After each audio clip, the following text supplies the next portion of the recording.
Si la solitude d'un jeune héros aux cheveux blonds n'a pas été définitive, c'est sûrement grâce à son intelligence hors du commun dépassant celui d'Albert Einstein. En devenant adulte, il deviendra le second du 7e Hokage du village caché de Konoha. Je parle, bien sûr, de Shikamaru Nara. Il est le 16e chef du clan Nara, l'un des meilleurs et plus fidèles amis de Naruto, même son premier véritable ami. Il saura faire la différence jusqu'à demander à des personnes plus matures d'âge pourquoi les gens sont médisants au sujet du petit blondine. Il sera aussi un génie stratégique et deviendra le premier Chunin et le seul au passage. Étant du clan Nara, il maniera son art des ombres à la perfection. Malgré énormément d'efforts, il aura quelques difficultés à l'utiliser, surtout dans les environnements météorologiques, handicap grandement. Mais il s'en sortira toujours grâce à son QI surdimensionné, et de façon toujours réaliste. Il sera l'un des nombreux personnages centraux de l'anime avec un grand rôle pendant la Grande Guerre Ninja, et contre les membres de l'Akatsuki, surtout contre Hidan et Kakuzu, qui apporteront à eux deux les larmes et l'addiction au tabac de Shikamaru. Il sera souvent présent lors des différents arcs, et gagnerait toujours face à son adversaire, quitte à être blessé grièvement. Mais qui est vraiment ce petit génie de la guerre ? Eh bien, Shikamaru n'est jamais motivé, en faisant toujours preuve de manque d'enthousiasme. Shikamaru préfère éviter les situations galères, et se qualifie lui-même de numéro 1 des lâches.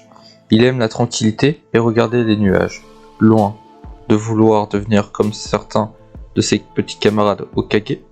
Shikamaru a des aspirations très simples concernant sa vie future. Femme, enfant, boulot, pas trop prenant pour avoir du temps pour jouer au shogi.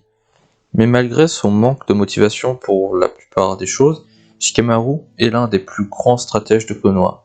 Son sensei Asuma raconte qu'un jour, il lui a fait passer un test de QI sous forme d'un jeu, et annonce à Kuronai: il a une tête remarquablement bien faite, un génie de classe A. Il a plus de 200 points de QI. Kuronai en est d'ailleurs effaré. Ne s'attendait pas à une telle intelligence chez un jeune ninja autrefois cancre. Shikamaru sera aussi présent dans Boruto aux côtés de Naruto, et aura un fils, Shikadai, qui lui aussi est un petit génie, et un gros feignant. Dans une interview, Masahiro Kishimoto a révélé qu'il aimait beaucoup Shikamaru en raison de sa nature facile à vivre, en dépit de son génie, et contrasté à contrario de la personnalité intelligente, mais agressive de Sasuke. L'auteur a fait remarquer qu'il épouserait Shikamaru s'il était une fille, notant que Shikamaru serait susceptible de réussir la vie. Lors de la conception de Shikamaru dans la seconde partie, Kishimoto a voulu donner une apparence unique à son personnage, malgré un gilet que portent tous les ninjas confirmés. En conséquence, il a déplacé son bandeau frontal sur son bras afin de ne pas cacher ses cheveux et le rendre unique. Le personnage est intriguant et saura cacher ses émotions, malgré le fait éminent qu'il sera l'un des premiers personnages à avoir une relation amoureuse avec un personnage d'un autre pays. Il sera l'un des personnages secondaires les plus travaillés, au même titre qu'Itachi ou Kakashi, qui sont tous deux d'excellents personnages de la licence.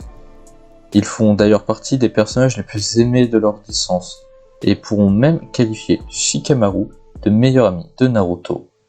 Il est et en restera cet ami d'enfance, le seul à faire la différence entre la justice de ce monde et les préjugés humains. Bref, c'était histoire de parler de Shikamaru.